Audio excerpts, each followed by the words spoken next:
As you know, I am opposed to. Some people are confused by this, but they think that I'm in favor of Maxime Bernier's immigration plan. If you think that, let me disabuse you of that notion. I am not in favor of his immigration proposal because I have witnessed, and I became very, very pro-immigration when I was when I was with the Canadian Federation of Independent Business during our boom, and what I observed is that there are certain jobs that you cannot fill, no matter how hard you try.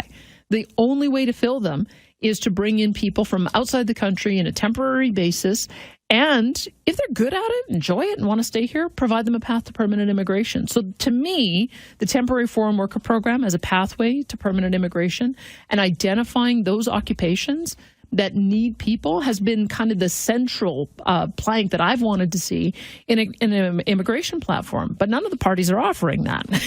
They're all saying, let's bring into Canada people who have PhDs and then not allow them to work in the area that they were trained, which I think is selling a bill of goods to those who we're trying to attract to the country. Why not? If we need workers in greenhouses or workers in the mushroom industry, why not track people with the skill level to do that type of work, who are prepared to do that type of work?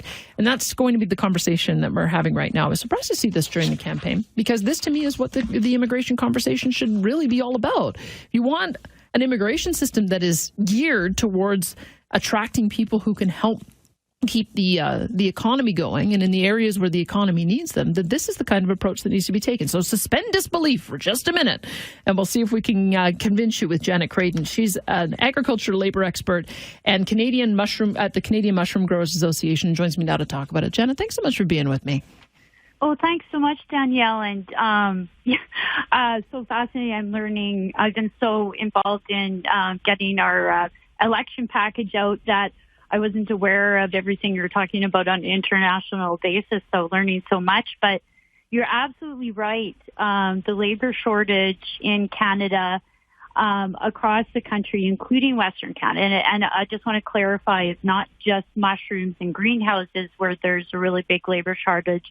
It's also on the Western Canadian feedlots. And seasonally, the grain farmers are having more and more of a difficult time finding people, to drive the combines for a seasonal period. But what we're talking about is for the year-round jobs. For mushrooms, that's 24/7, 365 days a year. And that would be the same as feedlots. For cattle, as well as hog farms, where we have indoor barns here in Canada. Yes, we need people on a year-round basis. And the national stats is that there are 16,500 job vacancies on Canadian farms across Canada. That's a huge number. And you've even got a percentage here that the mushroom farms in particular have a 20% job vacancy rate. Absolutely. And I think mushroom farms might be the highest, quite frankly, but I also know that the feedlots in Western Canada are really struggling as well. And it's, very difficult. They advertise on an ongoing basis.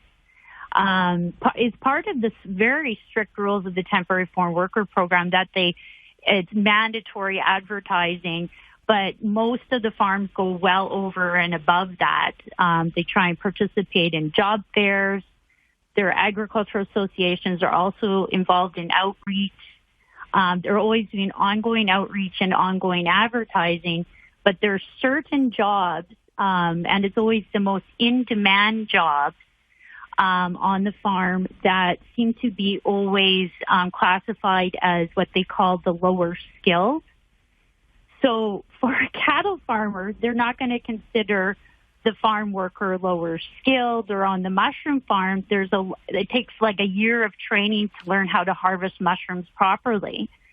And that's not a lower skilled job, but it's like the classification system is just set up that way. And that's maybe one of the most difficult things to change. And when they're classified as lower skilled, then they don't want to allow them to stay. So we're always up against this wall, like industry isn't explaining this. And I know the agriculture industry, they've been trying to explain this for like 10 years, like over 10 years. So it's a nonpartisan issue. It's our food. It should be treated like defense. Like, it needs to be nonpartisan. And no matter who gets elected, we really need to get this fixed so that we can have enough workers on the farm. Before we get to that specific technicality, I'm going to have to get you to make the case for why it is temporary foreign workers are needed to fill this gap, because I've got someone saying it's complete BS. The temporary foreign worker program allows employers to never raise wages for crap jobs Canadians don't want to die for. Maybe people should not be able to afford everything they want. People should get paid to do terrible jobs, not bring in people that will do anything for nothing. Another person saying the same thing. If you pay enough, any job will be filled. So can you talk about that? Why is it so hard to attract Canadian-born citizens to these occupations? Yeah, and that's absolutely true regarding wages, and that's why the farm wages have been going up quite shockingly, in fact. And for mushrooms, we can absolutely show, because we've done a wage survey, that it is not lower wages. Mushroom farms are paying competitive wages, starting with entry level, which would be minimum wage, but that quickly goes up, and they are getting paid up to $29 an hour for harvesting. Mushroom supervisors are getting paid between $35,000 to $80,000 a year. So and it goes up from there. So it's very much a misnomer that it is lower wages. And I just did the math on that. A $29 an hour job is a $60,000 a year income. And you're saying that that managers can even go up to $80,000 per year. More. Managers are more. Supervisors be 35 to 80. So what is it? Because maybe part of the problem in some areas would be that if you're used to making $150,000 in an oil patch job, $60,000 doesn't sound like much, but $60,000 is still above the average household earning in Canada. It's not a bad wage. Absolutely. And so that's what we say to the oil workers, like, that are unemployed, like, please come work with us in agriculture. Like, we're not just seeking temporary foreign workers. It's only to fill that gap. Like, please come work with us. There's so many jobs available right now all over the industry. And it's jobs also truck driving and all of these related jobs as well. And it's difficult to know why, but exactly, it's like it's a well-paying, steady job, but no, it will never match the oil patch. Like, it's just not possible because the margins are not there in agriculture, but it is a stable job. But can you talk about that for a minute? Because someone is saying basically you should pay if you need to pay $150,000 to get a worker to come there, then pay $150,000, and people should just be willing to pay more. Tell us about the reality of the economics of the business. Yeah, so that doesn't work because farmers are price takers. It's the retail stores that set the price, so they cannot control the Walmart or the commodity prices that go overseas, like for the hogs and the grain and the cattle. Farmers do not control that. So it's very small margins. It's not the same margins as oil and gas. It's just the way it is. So they pay what they're able to pay. And as I was saying, there are competitive wages that support a good style of life, especially in rural Canada. But no, it'll never be the same as oil and gas, and that's not a fair comparison. Also in the urban set, but the good news is for those that live in rural Canada, as they know, the price of real estate can be less. For example, Calgary, Toronto, Vancouver. So that's why an agriculture wage very much does support a good lifestyle in rural Canada. And yet, persistently, you must be having these problems with shortage of qualified labor, because otherwise you wouldn't be saying we need to make the temporary foreign worker program work better. Yes, absolutely. And that's like no matter what they're advertising, what wage, they're not getting applications. And I'm hearing from farmers more and more consistently, they're getting no applications. And So they're advertising a lot of times on multiple, the Government of Canada Job Bank and Kijiji and all of the job application platforms, and they're just not getting any applications. And for example, a harvester in Western Canada will make over $25 an hour, and they're also not getting applications. Like, that's like a starting wage. So that's just the way it is. We're not and we know it's because it's in the rural area, and it could involve difficult, strenuous work at times. So we know that these are all reasons why.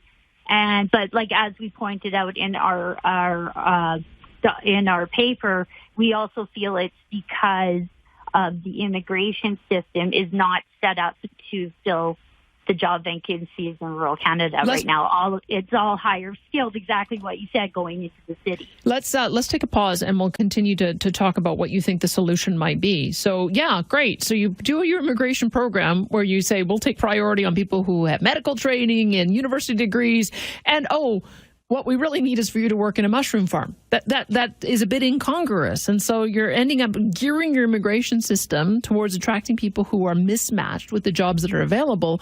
Meanwhile, you're hearing Janet talk about this problem. Like, if these jobs could be filled by Canadian-born workers, that would be the first option, obviously, because you've got to go through a lot of expenses to bring somebody in from overseas.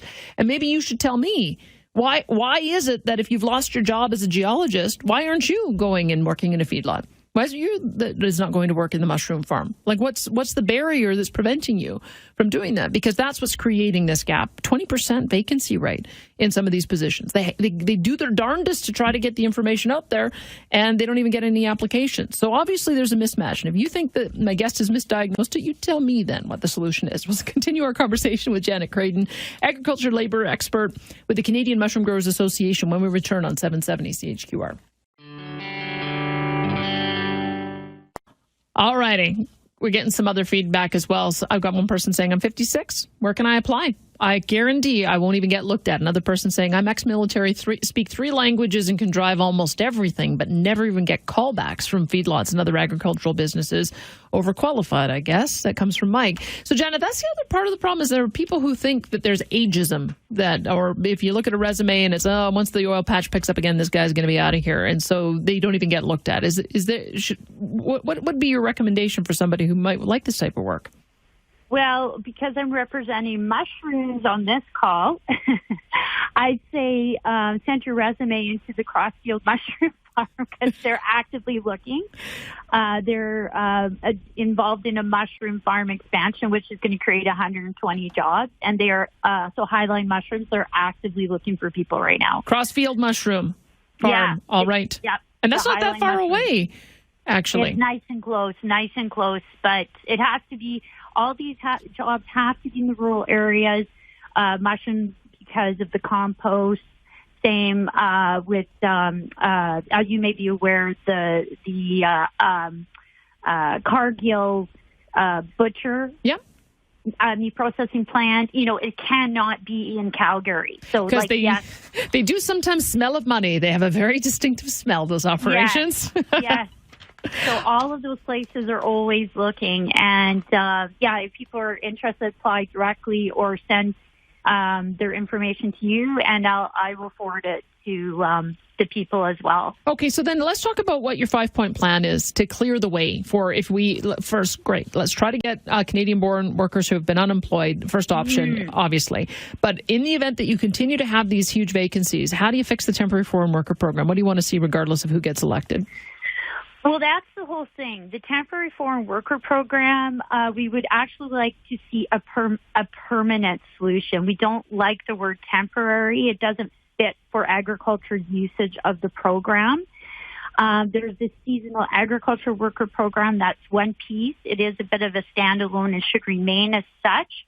But for what we're talking about for agriculture year-round and the butcher jobs in High River, on the kill floor, that kind of thing, 60% of the temporary foreign worker program is agriculture right now. So we would like to see that renamed as an agri-food workforce program. And we would like it agriculture to be prioritized because it isn't prioritized with the application process right now. And a lot of times, in particular with the processing plants, their applications are getting buried. It takes over a year sometimes to, even to get something to move ahead. And that's too long for our food system. And then once they're trained up, then because it's temporary, they have to leave. So you want to be able to keep them, if they're a good worker, keep them for longer. Yes. And so that's sort of the back end of it. And there was an announcement of an agri-food immigration pilot in the summer before the election. So we want to see that proceed. And we want to see that finished up with criteria that actually would allow access to immigration. Because, like, as you were saying, all of the system, including the provincial programs and the federal, right now are set up so that they're looking for doctors and IT specialists for the urban centers. And when the whole immigration system is set up like that, then the experience and on-the-job training of the farm is not taken, and interest in working in agriculture and staying in the rural areas, none of that's taken into consideration.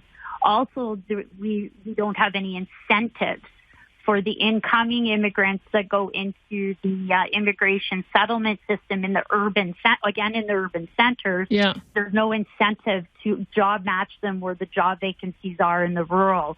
So we're actually asking for all of that as part of the solution. We'll have to talk to you again after the election, see if there's any movement on it. But thanks for making us aware of the problem. Thanks for listening to the Danielle Smith Podcast. Don't forget to subscribe, rate, and review for free on Apple Podcast, Google Podcast, or wherever you find your podcasts. And join the conversation. You can reach me on Twitter at @ABDanielleSmith or by email at Danielle@770chqr.com. Talk to you next time.